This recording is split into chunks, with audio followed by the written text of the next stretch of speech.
Hi friends, welcome back to the channel. இன்னைக்கு நம்ம பார்க்க போற இந்த ஒரு வீடியோல தமிழ்நாடு டாக்டர் அம்பேத்கர் லா யூனிவர்சிட்டியோடைய அந்த 3 year LLB and 5 year BA LLB உடைய மே மந்த் செமஸ்டர் எக்ஸாமினேஷனுக்கு உண்டான ரிசல்ட் அப்படிங்கிறது நேத்து டேட்ல வந்து ரிலீஸ் பண்ணியிருந்தாங்க. ரிசல்ட் ஆல்மோஸ்ட் எல்லாருமே வந்து பார்த்திருப்பீங்க. நிறைய நபர்கள் வந்து பாஸ் ஆயிருப்பீங்க, சில நபர்கள் வந்து அரியர் வச்சிருப்பீங்க. இப்படி இருக்கக்கூடிய தருணத்துல ப்ரோ நாங்க வந்து ரீவாலுவேஷன் வந்து பண்ணலாமா, இல்ல ரீடோட்டலிங் வந்து பண்ணலாமா, இல்ல எங்களோட ஆன்சர் ஷீட் நாங்க வந்து வியூ பண்ணி பார்க்கலாமான்னு சொல்லிட்டு பல கொஸ்டின்ஸ் வந்து ஸ்டூடெண்டோட தரப்புல இருந்து வந்துட்டு இருக்குது. நம்மளுடைய ஸ்டூடெண்ட்ஸ் வந்து அதிகமா வந்து ரிக்வெஸ்ட் பண்ணி கேட்டது வந்து ப்ரோ நாங்க ரிசல்ட் பார்த்துட்டோம், இதுக்கப்புறம் நாங்க என்ன பண்ணணும், நாங்க நெக்ஸ்ட் வந்து ஏன்னா கிட்டத்தட்ட வந்து ஒரு 11 பேப்பர் நாங்க எக்ஸாமினேஷன் வந்து எழுதணும், அதை சொல்ற அளவுக்கு நாங்க எக்ஸ்பெக்ட் பண்ண அளவுக்கு வந்து மார்க் வந்து போடல. ஏன்னா ஃபர்ஸ்ட் இயர் ஸ்டூடெண்ட்ஸ் தான் இந்த ஒரு விஷயம் வந்து அதிகமா வந்து கேட்டிருக்கீங்க. இதை பத்தின ஒரு ஓவர் வியூவா தான் இந்த இந்த இந்த ஒரு வீடியோ வந்து இருக்க போகுது. ஆக்சுவலா அட்மிஷன் சம்பந்தமான விஷயத்தை மட்டும்தான் நீங்க வந்து அதிகமா வந்து எங்களுக்கு வந்து அப்டேட் பண்ணிருக்கீங்க. இந்த மாதிரி சின்ன சின்ன அப்டேட் வந்து கொடுத்தீங்கன்னா இன்னமும் பெட்டரா இருக்கும்னு சொல்லிட்டு சில ஸ்டூடெண்ட்ஸ் வந்து இன்ஸ்டால வந்து டிஎம் பண்ணி கேட்டிருந்தீங்க. ஸோ இந்த ஒரு வீடியோல நீங்க வந்து ரிசல்ட் பார்த்ததுக்கு அப்புறம் உங்களுடைய ரீவாலுவேஷன் பத்தின ஒரு அப்டேட்டா தான் இது வந்து இருக்க போகுது. ஸோ ரீவாலுவேஷன் வந்து பண்றது பெட்டரா, இல்ல ரீடோட்டலிங் பண்றது பெட்டரா, இல்ல உங்களோட ஆன்சர் ஷீட் வந்து வாங்கி பாக்குறது பெட்டரா அப்படின்னு சொல்லி இது மூணுக்கு இருக்கக்கூடிய டிஃபரன்ஸ் வந்து என்ன. ஸோ அரியர் வச்சவங்க நெக்ஸ்ட் வந்து என்ன பண்ணலாம், எவ்வளவு மார்க் எடுத்தவங்க அடுத்த கட்டத்துக்கு வந்து போகலாம் அப்படிங்கிற பத்தி ஒரு அனலைஸா தான் இது வந்து இருக்க போகுது. இந்த வீடியோ வந்து முழுக்க முழுக்க வந்து பாத்தீங்கன்னா ஃபுல்லா ஸ்கிப் பண்ணாம எண்டு வரைக்கும் பாருங்க. ரொம்ப ரொம்ப முக்கியமான ஒரு வீடியோ. வீடியோக்குள்ள போறதுக்கு முன்னாடி இப்பதான் நம்ம சேனல்ல நீங்க ஃபர்ஸ்ட் டைம் பாக்குறீங்க அப்படின்னா இந்த வீடியோவுக்கு கீழே இருக்கக்கூடிய ரெட் கலர் சப்ஸ்கிரைப் பட்டனையும் பக்கத்துல இருக்கக்கூடிய அந்த பெல் பட்டனை கிளிக் பண்ணி ஆல்ங்கிறத எனபிள் பண்ணிச்சுக்கோங்க. நம்ம சேனல்ல இருந்து போஸ்ட் பண்ணக்கூடிய ஒவ்வொரு லேட்டஸ்ட் அப்டேட்ஸும் ஈஸியா நீங்க மிஸ் பண்ணாம பார்த்து தெரிஞ்சுக்க முடியும். சரி வாங்க இப்ப நம்ம டைரக்டா வீடியோக்குள்ள போகலாம். ஓகே, அதாவது ரிசல்ட் அப்படிங்கறது நேத்து டேட்ல ரிலீஸ் பண்ணிட்டாங்க. ஆகஸ்ட் 8ஆம் தேதி. போன வருஷம் அதே மாதிரி நேத்து டேட்ல தான் வந்து ரிலீஸ் பண்ணியிருந்தாங்க. இந்த வருஷமும் கரெக்டா வந்து ஆகஸ்ட் 8ஆம் தேதி ஆஃப்டர்நூன் மேலே நமக்கு வந்து ரிலீஸ் ஆயிடுச்சு. சரிங்களா? ஓகே, ரிசல்ட் எப்படி வந்து பார்க்கணுங்கிறத பத்தி ஏற்கனவே நம்ம சேனல்ல நேத்து ஒரு வீடியோ போட்டிருந்தோம். புதுசா நியூ யூசரா இருக்கிறீங்க அப்படின்னா பார்த்து செக் பண்ணிக்கோங்க. ஓகே, இப்போ இது வந்து ஒரு ஸ்டூடெண்ட்ஸ் உடைய நம்பர். இந்த மாதிரி நீங்களும் வந்து ரிசல்ட் வந்து பார்த்திருப்பீங்க. சோ ரிசல்ட் பார்த்ததுல உங்களுடைய அந்த சப்ஜெக்ட்ல வந்து எத்தனை பேப்பர்ஸ் வந்து நீங்க வந்து ஃபெயில் ஆயிருக்கீங்க அப்படிங்கறத மட்டும் இந்த இடத்துல நீங்க நோட் பண்ணுங்க. பாஸ் ஆன சப்ஜெக்ட்டை நீங்க வந்து நோட் பண்ண வேண்டாம். ஏன்னா இந்த யூனிவர்சிட்டி பொறுத்த வரைக்கும் பாஸ் ஆகுறது அப்படிங்கிறது வந்து பாத்தீங்கன்னா கொஞ்சம் ஒரு டிஃபிகல்ட் தான். நம்ம நல்லா படிச்சு நல்ல ஒரு ஸ்கோர் எடுக்கணும்னு சொல்லிட்டு நம்ம வந்து எக்ஸாம் அட்டன் பண்ணாலும் நம்ம கையில இங்க வந்து கிடையாது. எக்ஸாம் பேப்பரை திருத்துறவங்களுடைய கையில தான் இருக்கு. நம்ம பாஸ் ஆகுறோமா ஃபெயில் ஆகுறோமா அப்படிங்கிற டிசைட் பண்ணக்கூடிய ஒரு அதிகாரம் அப்படிங்கிறது எக்ஸாம் பேப்பரை கரெக்ட் பண்றாங்க பாத்தீங்களா, அவங்க கையில தான் இருக்கு. இப்போ ஓகே ப்ரோ, இப்போ நாங்க வந்து ஒரு 2 பேப்பர்ல இருந்து ஃபெயில் ஆயிட்டோம் அப்படின்னா என்ன பண்ணலாம் அப்படிங்கிற பார்க்கும்போது நீங்க என்ன பண்ணணும்னா ரீவேல்யூவேஷன் அப்படிங்கிறதுக்கு அப்ளை பண்ணலாம். அப்படி இல்ல அப்படிங்கறது ரீடோட்டலிங் வந்து அப்ளை பண்ணலாம். அப்படி இல்லைன்னா நீங்க ஜெராக்ஸ் காப்பி வந்து வியூ பண்ணி பார்க்கலாம். இந்த மூணுல ஏதாச்சும் ஒண்ணு நீங்க வந்து என்ன பண்ணுங்க அப்படின்னா நீங்க வந்து ஃபாலோ பண்ணுங்க. ரீவேல்யூவேஷன் வந்து யாரெல்லாம் முதல்ல அப்ளை பண்ணலாம் அப்படின்னு கேட்டீங்கன்னா, யாரெல்லாம் ஃபெயில் ஆனீங்களோ அவங்க மட்டும்தான் ரீவேல்யூவேஷன் வந்து அப்ளை பண்ண முடியும். இப்போ எக்ஸாம்பிளுக்கு வந்து ஒரு செகண்ட்ல இருக்கக்கூடிய சப்ஜெக்ட் வந்து ஃபெயில் ஆயிட்டீங்க அப்படின்னா இந்த சப்ஜெக்ட்டை மட்டும் தான் உங்களால வந்து ரீவேல்யூவேஷனுக்கு வந்து அப்ளை பண்ண முடியும். எல்லா பேப்பரையும் உங்களால ரீவேல்யூவேஷன் வந்து பண்ண முடியாது அப்படிங்கறத நீங்க தெரிஞ்சுக்கோங்க. பாஸ் ஆன சப்ஜெக்ட்டை ரீவேல்யூவேஷன் பண்ணவே முடியாதுங்க. இதான் வந்து கான்செப்ட். இந்த கான்செப்டை புரிஞ்சுக்கிட்டீங்கனாலே உங்களுக்கு ஓரளவுக்கு ஐடியா கிடைச்சிரும்.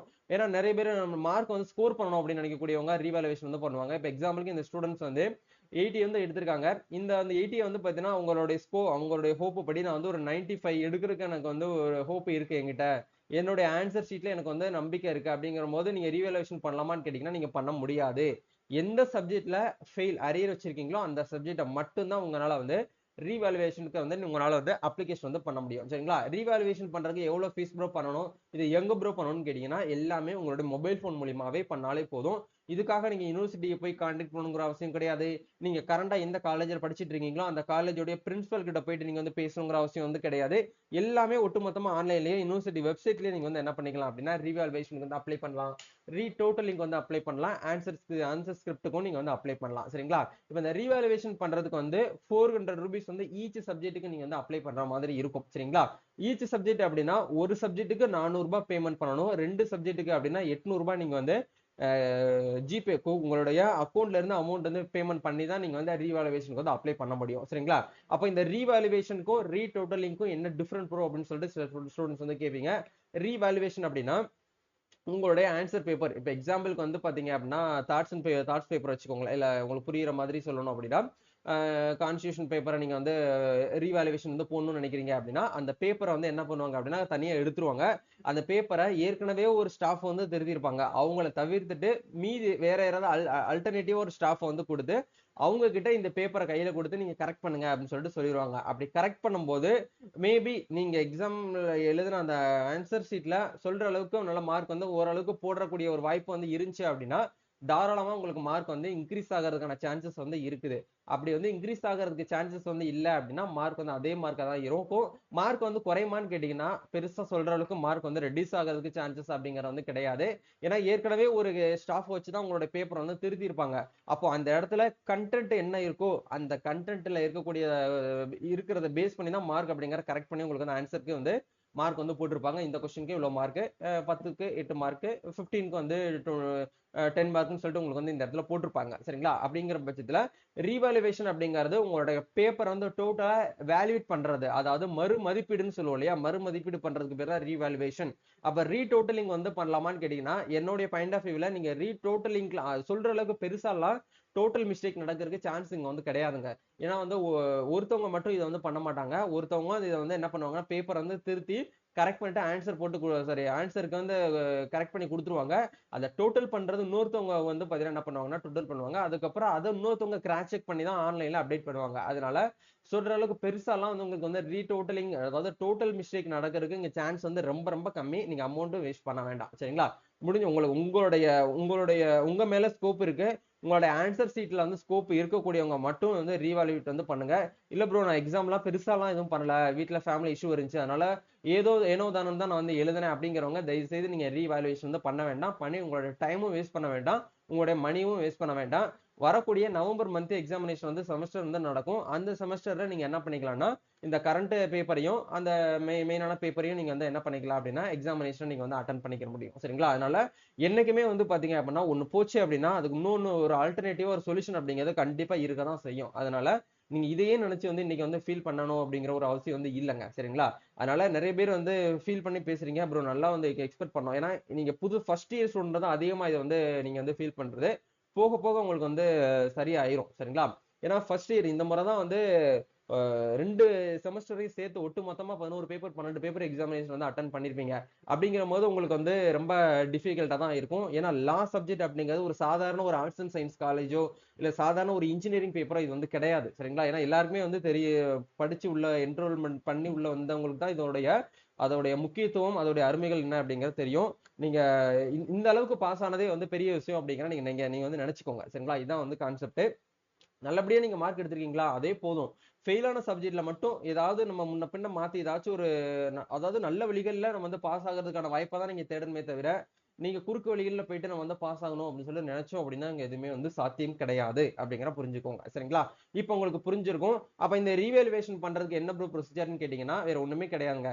நீங்க இன்னைக்கு டேட்ல எப்படியும் ஒரு ஈவினிங் ஆயிரம் டைம் எடுத்துக்கிருவாங்க. இன்னைக்கு ஈவினிங்ல இருந்து நீங்க என்ன பண்ணிக்கலாம்னா ஆன்லைன்ல அப்ளிகேஷன் வந்து பண்ணிக்கலாம். எந்த சப்ஜெக்ட்ல ஃபெயில் ஆனீங்களோ அந்த சப்ஜெக்ட் கோட நீங்க வந்து காப்பி பண்ணுங்க. நிறைய பேருக்கு வந்து இந்த கோடுக்கு வந்து என்ன சப்ஜெக்ட் நேம் வந்து தெரியல ப்ரோ அப்படின்னு கேட்டீங்கன்னா ரொம்ப சிம்பிள். உங்களோட ஹால் டிக்கெட், உங்களோட நாமினல் ரோல் நம்பர், ரோல் லிஸ்ட்னு சொல்லிட்டு ஒரு ரோல் லிஸ்ட் வந்து கொடுத்துருப்பாங்க. அந்த நாமினல் ரோல்லயே வந்து கிளியரா இந்தந்த சப்ஜெக்ட்டுக்கு இதுதாங்க வந்து சப்ஜெக்ட் நேம். இதுதான் இப்ப எக்ஸாம்பிளுக்கு வந்து TA4C அப்படின்னா இது வந்து ஃபேமிலி லாவா இல்ல வந்து ப்ராப்பர்ட்டி லாவான்னு சொல்லிட்டு உங்களுக்கு வந்து சப்ஜெக்ட் நேம் வந்து தெரியல அப்படின்னா நாமினல் ரோல் லிஸ்ட்ல வந்து செக் பண்ணி பாத்தீங்க அப்படின்னா உங்களுக்கு ஒரு அப்டேட் வந்து கிடைச்சிரும். அப்ப இந்த சப்ஜெக்ட் தான் நம்ம வந்து ஃபெயில் ஆயிட்டோம் அப்படிங்கறத நீங்க வந்து என்ன பண்ணணும் அப்படின்னா இந்த இடத்துல வந்து அப்டேட்டடா நீங்க வந்து வச்சுக்க முடியும். சரிங்களா? ஓகே. அப்போ இன்னைக்கு டேட்ல ஈவினிங் டைம்ல இருந்து நம்மளுக்கு ஆன்லைன்ல அந்த லிங்க் வந்து கொடுத்துருவாங்க. அந்த லிங்க் வந்த உடனே கண்டிப்பா நம்ம சேனல்ல உங்களுக்கு வீடியோவா போஸ்ட் பண்றேன். வெயிட் பண்ணிக்கோங்க. தப்பா ரீவாலுவேஷன் பண்ணிட வேண்டாம். ஒரு சப்ஜெக்ட்டுக்கு ₹400 நீங்க ஆன்லைன்ல கேஷா நீங்க வந்து என்ன பண்ணணும் அப்படின்னா ஃபீஸ் வந்து பேமெண்ட் பண்ணணும். லாஸ்ட் டேட் வந்து ஆன்லைன்ல அப்ளை பண்றதுக்கான டேட் அப்படிங்கிறது 18th வரைக்கும் டைம் கொடுத்துருக்காங்க. கிட்டத்தட்ட ஒரு 10 டேஸ் நம்மளுக்கு வந்து டைம் இருக்கு. இந்த 10 டேஸ் யூஸ் பண்ணி நீங்க என்ன பண்ணிக்கலாம்னா ரீவாலுவேஷனுக்கு வந்து அப்ளை பண்ணிக்கலாம். இந்த ரீவாலுவேஷனுக்கு அப்ளை பண்ணதுக்கு அப்புறம் என்ன ப்ரொசீஜர் நடக்கும் அப்படின்னா மறுபடியும் வந்து இன்னொரு ஸ்டாஃப் வச்சு கரெக்ட் பண்ணிட்டு அதுக்கப்புறம் ஃபைனல் ரிசல்ட் அப்படிங்கிற மறுபடியும் உங்களுக்கு வந்து அப்டேட் பண்ணுவாங்க இதே வெப்சைட்ல. அதுக்கப்புறம் நீங்க பார்த்து கூட செக் பண்ணிக்கலாம். சரிங்களா? இதான் வந்து கான்செப்ட். அப்ப இந்த ஆன்சர் ஸ்கிரிப்டை வாங்கி பார்க்கலாமான்னு கேட்டீங்கன்னா தாராளமா நீங்க வந்து ஆன்சர் ஸ்கிரிப்டையுமே நீங்க வந்து உங்களால வந்து வியூ பண்ணி பார்க்க முடியும். இது வந்து ஜெராக்ஸ் காப்பி தான் உங்களுக்கு வந்து கொடுப்பாங்க. அந்த ஜெராக்ஸ் காப்பியை நீங்க வந்து என்ன பண்ணிக்கலாம் அப்படின்னா வியூ பண்ணி எத்தனை இப்போ எக்ஸாம்பிளுக்கு வந்து ஒரு 25 பேஜ் எழுதிருக்கீங்க அப்படின்னா 25 பேஜுமே வந்து ஸ்கேன் பண்ணி உங்களுக்கு என்ன பண்ணுவாங்க அப்படின்னா கொடுப்பாங்க. அதை பார்த்துட்டு நீங்க என்ன பண்ணிக்கலாம்னா அப்டேட் வந்து பண்ணலாம். சரிங்களா? இதான் வந்து ப்ரொசீஜர். ரீவாலுவேஷன், ரீடோட்டலிங், ஆன்சர் ஸ்கிரிப்டுக்கு உண்டான டவுட்ஸ் உங்களுக்கு சால்வ் ஆயிருக்கும்னு நினைக்கிறேன். வேற ஏதாவது இது சம்பந்தமா உங்களுக்கு வந்து டவுட்ஸ் இருக்கு அப்படின்னா கமெண்ட் பண்ணுங்க. இல்ல பெர்சனலா ஏதாச்சும் வந்து டிஎம் பண்றதா இருந்தாலும் கூட இன்ஸ்டா வந்து டிஎம் பண்ணுங்க. கண்டிப்பா உங்களுக்கு ஹெல்ப் பண்றதுக்கு நான் வந்து ரெடியா அவைலபிளா இருக்கேன். நம்ம நெக்ஸ்ட் அப்டேட்ல வந்து மீட் பண்ணுவோம். Thank you. All the best. God bless you.